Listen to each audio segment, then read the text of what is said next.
Welcome at the Future Fridays of KOO. My name is Kristel Vanderlinden and I will take you through the future of purpose-driven marketing. Businesses and brands can no longer afford to be stagnant. The past 12 months, as we have seen, have been a battle of the fittest, galvanizing companies into thinking, reacting and changing at a moment's notice. And it wasn't only the global pandemic that triggered this point of reckoning. We see consumers today turning organizations inside out, blurring the definitions between brands and businesses. According to McKinsey, the business ecosystem is evolving. Those who resist will find themselves at a competitive disadvantage. And it's true. And when we are saying forget about advertising, we mean really forget about the facade, let's say, of advertising. The power shift is really here and it's overwhelming. We are not only talking about a brand purpose anymore, but about a business purpose. Consumers are not only triggered by your marketing, but more and more on the inner working of your business. What do you do as a business in sustainability, in equality, diversity, the well-being of your employees and your suppliers? Questions they have. So with this post-purpose mindset, tearing down, as I said already, the facade of advertising, customers are entering a more intimate relationship with brands. They want to know what the brand is all about, but also what the business is doing behind the brand. It's what is the transparency of the inner workings of your business, from your everyday operations to your supply chain and workforce. At KOO, we follow actually three methodologies or three levels of our methodology into future foresight thinking. So we look at the drivers, the global drivers of marketing. Then we look at insights. What can we learn today from all the insights and the trends we see today? And we look at foresights. How do we consume, or how does the consumer live in 5 to 10 years? And we call that foresights. So let's kick in today on the drivers. And the drivers are all about the societal, consumer and business behaviors that are driving these turbulent times. And in these drivers, we actually have three elements, three trends we want to stress. One we call purpose washing, the second is generation optimism, and the third one is stakeholder capitalism. So purpose washing, and it's something that we often see actually, and I'm going to cut down the sound here, like this. So purpose washing is that was arguably the most overused marketing buzzword of the past decade. Everybody was talking about purpose and brand purpose. But it is actually a buzzword, or it has become, unfortunately, a buzzword. According to Edelman, nearly 2/3 of global consumers are belief-driven buyers who will choose, switch, avoid, or boycott a brand based on where it stands on the political or societal issues they care about. However, consumers are tired of purpose washing, and they are really tired of it, as brands market purpose without reflecting it in their organization. So we really need to look at this. How can we actually define a new way of purpose without people feeling that, it's like really truly purpose washing? Using purpose to add value has become morally and socially questionable. A new generation of digital natives will use data and technology to fuel betterment. And yes, if you look at McKinsey again, they say CEOs have to think about the evolution of their business after the crisis. Phases we call return and reimagine as opposed to just respond are important. But it's also about brands doing less harm and more good in the world. We need to drop the flawed idea of brand purpose and retain the good intentions behind it and work from there. So it's important in your purpose washing that you don't do purpose washing, and that it's not just a marketing trick, but that it becomes a North Star for your whole purpose, for your whole business value chain. The second trend we see in these global drivers is what the Future Laboratory calls generation optimism. And it's a really interesting one because we now have today, we have the largest youth population in history. With a less talk, more action attitude, this generation are questioning the traditional notion of brands and rethinking how they interact with them. As future consumers, don't underestimate it, not to mention the founders, shareholders and boardroom members of the late 2020s, they are optimistic, entrepreneurial activists growing up in a woke world of revolutionary tech. And it's important that we just had the End Leuven conference. I don't know if you've seen it. And one of the first speakers was Gitanjali Rao, really this kid who was named the best kid or the smartest kid by Times, by the New York Times. And she's really amazing. She's 15 years old. She already came up with a lot of inventions for the betterment of the world. So this generation has really taken it upon them to make changes, and changes that perhaps other people like millennials or Gen Xers or boomers won't like, but they don't care. They really want to be these woke people and use revolutionary tech to really make important changes. The activist streak will fuse with their digital native expectations to create notable change. According to a 2019 report from Wunderman, 51% of this generation Alpha wants a job where they can use technology to make a difference. As this generation emerges from the global pandemic and form their own companies, we can expect a shift to the use of data and AI with active, holistic betterment at the heart. So this generation optimism is really about betterment and using technology to drive that. The third trend we see is what we call stakeholder capitalism. In today's hyper-perceptive society, consumers are no longer seduced by glossy brand messaging and are looking beyond the civic brand facade. According to Kantar, only 14% of people trust advertisers when gathering information about a business, and nearly 2/3 are seeing more trust washing from brands, according to Edelman. So to regain trust, brands realign themselves with the values of B corporations and integrated thinking, prioritizing people and the planet over profit. That's what we call stakeholder capitalism. So business leaders should embrace the apparent contradiction of low trust and high expectations and make the choice to demonstrate that they see their mission as serving not only shareholders, but also customers, suppliers, workers, and community. The common term for this is stakeholder capitalism, and we think its time has come. And many CEOs say that they agree, but they agree theoretically. There are certainly examples of businesses just talking the talk and not following through. But that is not a good idea for two reasons. First, many companies are making public commitments. Their progress or lack of it can be tracked, measured, and followed upon. So it's important that we understand that people are watching you. And second, there's a growing evidence that companies that take a long-term view, and stakeholder capitalism is all about long-term view, perform better. They perform better in earnings, in revenue, in investment, and job growth. So the result is a more humanized approach to conducting business. We call it also a human-driven business purpose. So if you really do a business purpose, make it a human-driven one, because keep in mind that stakeholder capitalism is here to stay. So those were the drivers. If we look at the insights, what trends do we currently see on the market that are really making an impact regarding to purpose-driven marketing? So throwing open the doors to their internal processes, brands are abandoning reactive solutions and implementing an approach of more strategic and sustained problem solving. And this problem solving we see on 4 levels: on imperfect empathy, betterment bottom line, symbiosis strategies, and lifestyle facilitators. 4 trends that we think are insights for changing your purpose-driven marketing.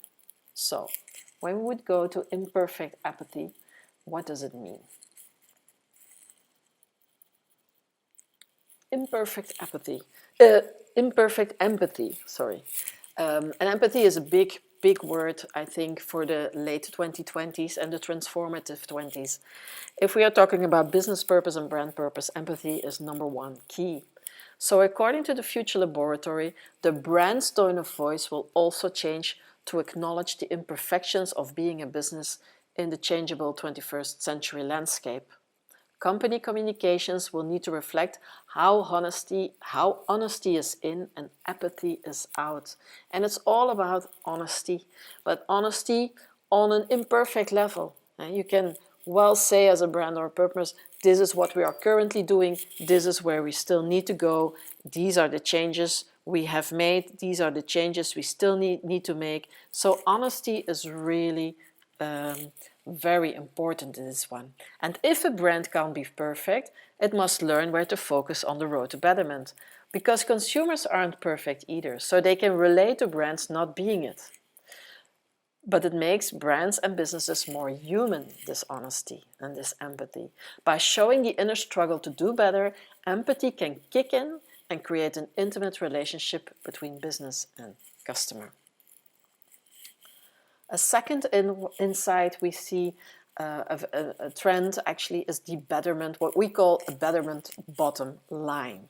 These are brands reframing their success to acknowledge that it is okay to aim to be profitable and aspirational as long as they mitigate their impact through self-imposed betterment restrictions to make their purpose come to life. So they really make their own restrictions. It's self-imposed. Okay, and a good example is Prada, as you can see here. They signed actually a 5-year loan with banking group Crédit Agricole, but the repayment terms are very conditional on meeting key targets around sustainability. Key targets on sustainability that Prada put on themselves. So if they really are able to get to these environmental and societal goals, the interest rates of their loan will be reduced when achieved. So it's really something that Prada has put on upon themselves as a company. These are the key goals we would like to have, and if we succeed, then we can get a financial gain from the loans that we have taken from the companies. It's a deal, a win-win for society and a win for business. So this betterment bottom line is really important. And it goes on several levels. As Prada has done on a financial level, it can also be about making costly decisions regarding brands and products. For example, Unilever just, as probably most of us have seen, has taken the word normal off of all their beauty products. And it's a costly decision to do this. And of course, it's not costly for society, because the real question is here, what is normal skin? It always depends on from which culture look at it. But they've chosen to make that change, and it's a change that goes through all their beauty brands. So it's a costly decision, but they have made this bottom line betterment decisions at the heart of their business. And they also go further. They are looking at current brands under the Unilever cap to see if perhaps they need to reject it if they can't live up to the sustainability goals and the betterment goals that Unilever has put upon themselves. And another nice local example, for example, is Deleuze, who just recently announced that all the stores have become carbon neutral. It's also part of their business purpose, and they live up to it, and they have put money and investment and effort in it to make it happen. And that is what we call this bottom line betterment. Of course, there are many other examples, but these are ones striking from the last weeks that we can really see it's not only a financial gain like Prada, but it can be on different levels. A third trend we see is symbiosis strategies. And symbiosis strategies is all about collaborations. And here in Belgium, we often don't think enough, I think, about collaborations, because collaborations could really mean a push forward for a lot of companies. For sure that we are a very small country, and doing business efforts and big marketing efforts is a big cost, but you can combine efforts to become much stronger. And this is a trend that we're seeing all over the world. Brands are swapping competition for more radical collaborations, or exchanging ideas with each other, marketing or supply chains in the name of civic innovation. And we saw it during the pandemic with Burger King, for example, who offered free marketing space to British and French independent restaurants until they can reopen.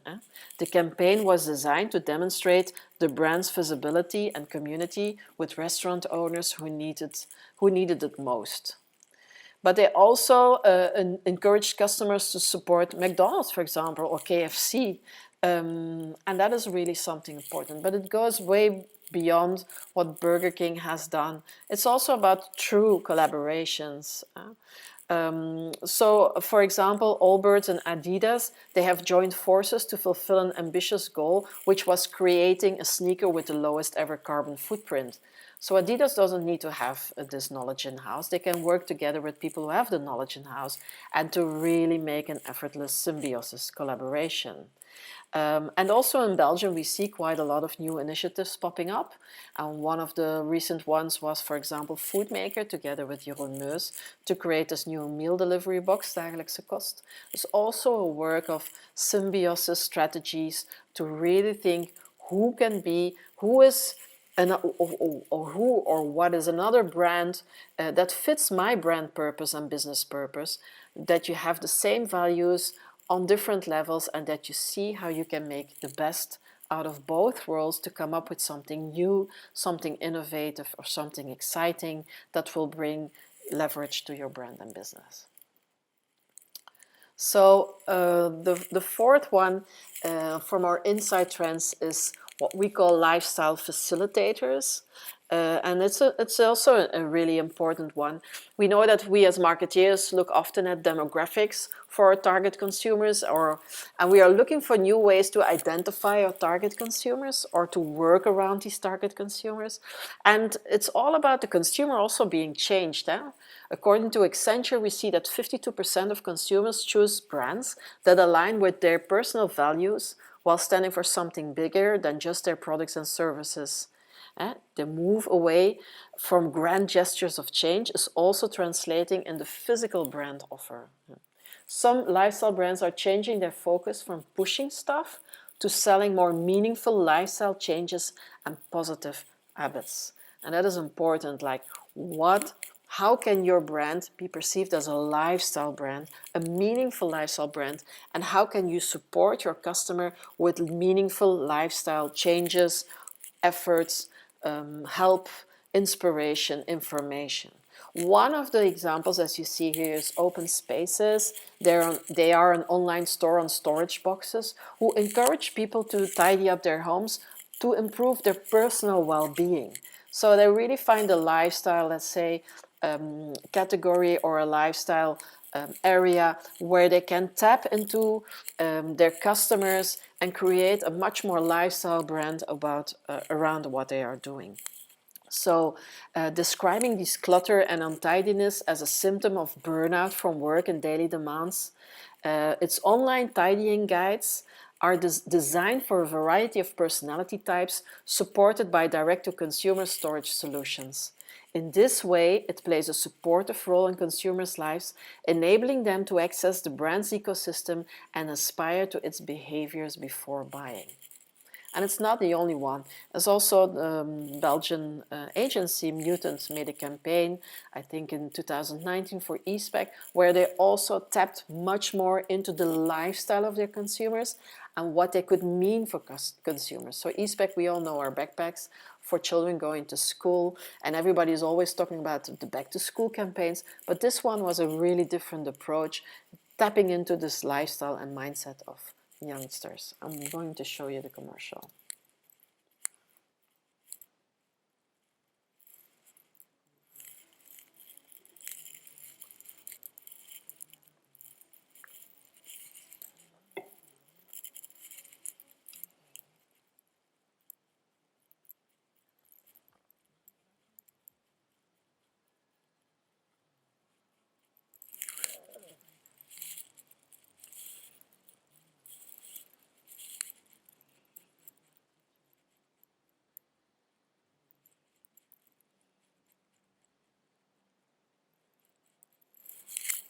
So welcome to the School of Life for me is really about taking it beyond and tapping into this lifestyle of consumers, what brands not always do enough. But it's a way to engage your brand and business purpose on a higher level. So far for the insights. Now we go to the last part of our presentation, which is all about foresights. And our foresight section always shows what we can expect in the next years to come. And the next decades will turn business worlds even more inside out as brands contemplate their own expiry dates and new demographics will rise to the surface. For sure we see a new, let's say, brand era and purpose era. So it's important to have a look at these 4 elements that we have. So we're talking about return on value, Metaversum Innovations, stakeholder democracy, and C-level reinvented, which is very funny, the last one. So the return on value, yeah. In this booming, we are really living in this booming data-driven economy, and brands in the future will have the resources to fully understand consumers and provide them with ever-improving personalized offers in the future. And we see it in a lot of places going in. The return on value, we give our data, we give access to our personal information as a customer, and with 5G and all of the AI improvements and technology improvements we will have in the next coming years, our understanding of the customer will be bigger and bigger. Within this next 3 to 5 years, every consumer will own all of their information and get compensation for that information, according to Chris Miglino, CEO of Digital Marketing.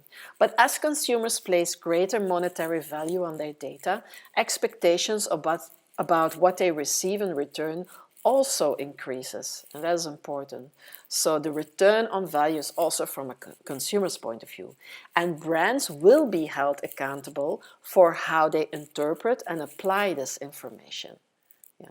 So it's really important to know, yes, you will get more information about your customer, but their expectancy and what they will receive in return will also be bigger and more criticized. In the future, consumers could soon avoid paying a fixed price for a product, instead paying according to the efficiency and applicability to them as an individual. And we see that, for example, in the health and beauty sectors, where transformational claims are always existent, but brands will not only have to use data to create targeted products, but also to prove their value.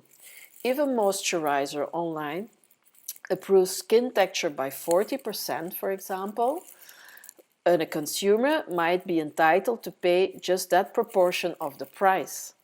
Yeah. I'm sorry, this went quick.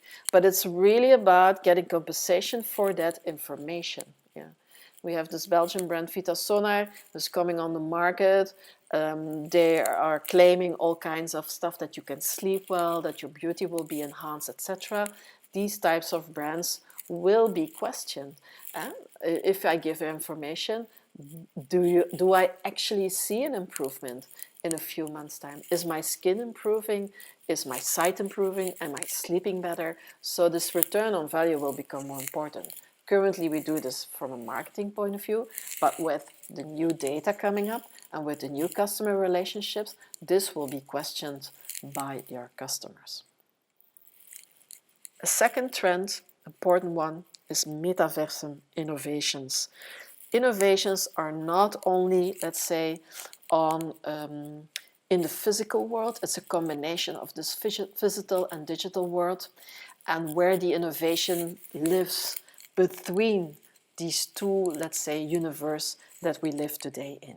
Because we are built on a constant flow of data, brands will move away from merely creating individual products to act as facilitators in bettering every aspect of society.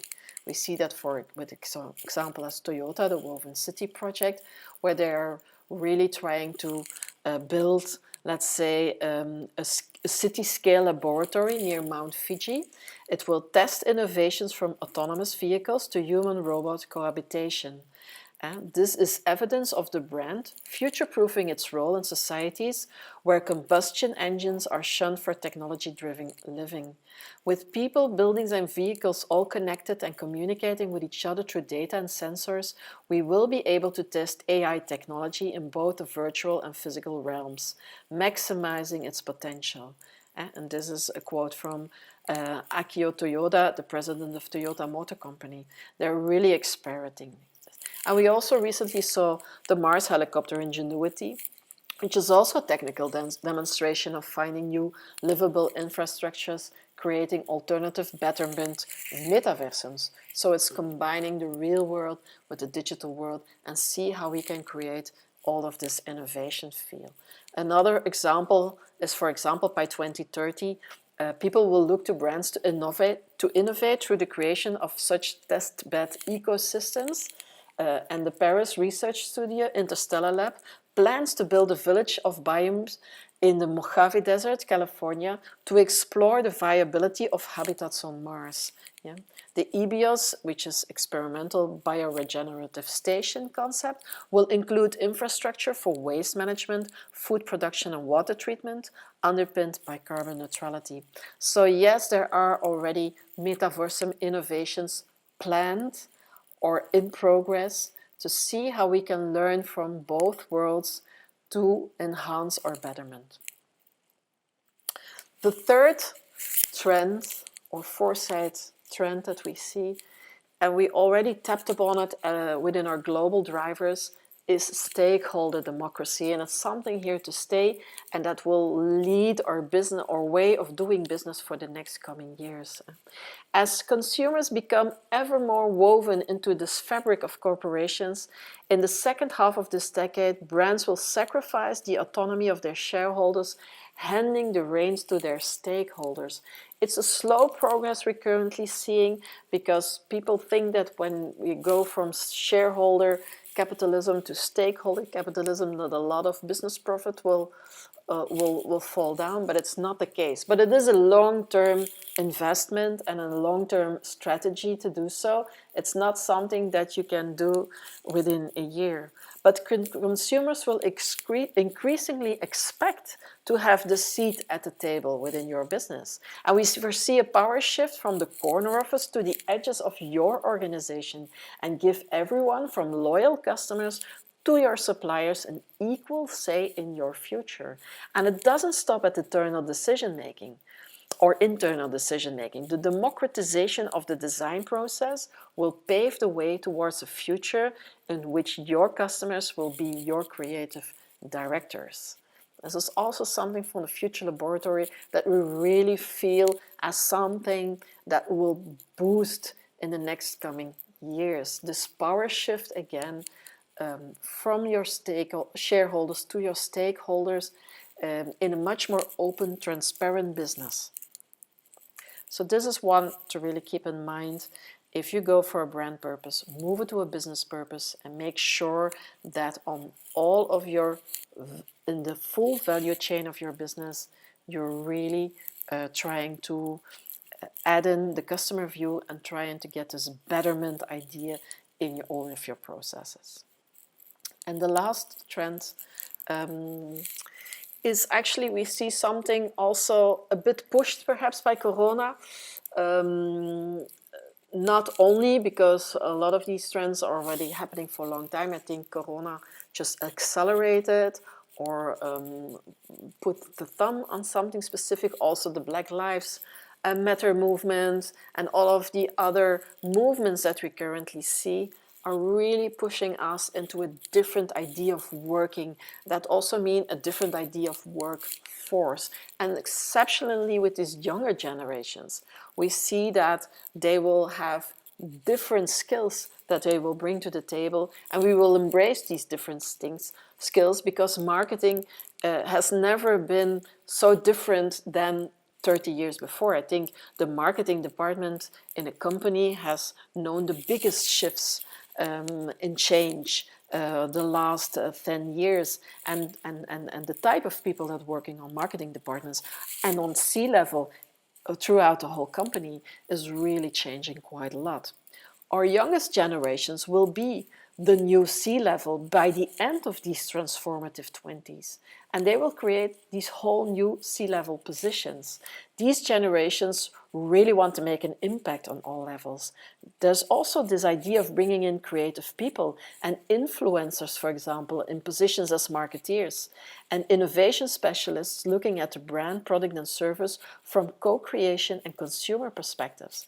So it's not only people with a marketing degree that we will hire. We will hire people with passions about sustainability, people who are influencers and have a real touch with their customer base on a different level, to bring in as knowledge into our C-level positions to really fuel this change. And one of the examples is Dia, who really worked together, for example, with painter Amoako Boafo, I hope I spell his name right, as this temporary creative director, because he really he's an artist who's heavily influenced by the Black Lives Matter movement. And he's actually a painter, and they asked this painter to become the creative director for this is a capsule collection, of course, to really touch in with new customer base. But there are many more examples, but still many more examples to come of how we can do this better. And in the latest trend report of the Future Laboratory, for example, they also talk about the C-level reinvented, and they also came up with a new position, for example, like a Chief Disaster Officer, which we think is a really nice one to have actually in your company. A Chief Disaster Officer, that is someone who actually continuously looks for solution when all kinds of disasters would influence the business. We currently have this COVID pandemic, but there are many more pandemics coming on that will hurt the business perhaps in a way, or that can, create possible and positive solutions for a business. But to have a kind of a chief disaster officer in-house who is really trying to foresee what can happen in the future, and how can I as a business be resilient, be flexible, elastic, to actually change upon these upon whatever is going to happen, and to create new innovations, new solutions, is a really interesting thought. So, to conclude all of my slides, we want to take you along into our thinking, our own brand purpose, which is we believe in making better futures happen for your business and brand. That is why KOO exists. And this better futures has a lot of dimensions we just talked about. It's all about betterment in 4 big dimensions. One is sustainability, the planet, let's say, be greener. One is on society. It's all about being fair. It's about equality, diversity, pensions, etc. One is about being smarter. That's all about technology and what technology can help us do in the near future and in the far future. And the last but not least, well-being. It's all about being more empathetic and more human. It's about physical well-being and mental well-being, something we struggle a lot by, certainly during COVID, and something we need to take into our purpose thinking. Many thanks for your attention. I hope this was a really interesting ride for you. If you have any questions, remarks, thoughts, or you would like to know more about how we work on this purpose-driven marketing, drop me a line at kristel@koo.be. For the rest, I'm really grateful that I could have been your host today, and that I could have shared my thoughts with you in my keynote. See you next time. Bye-bye.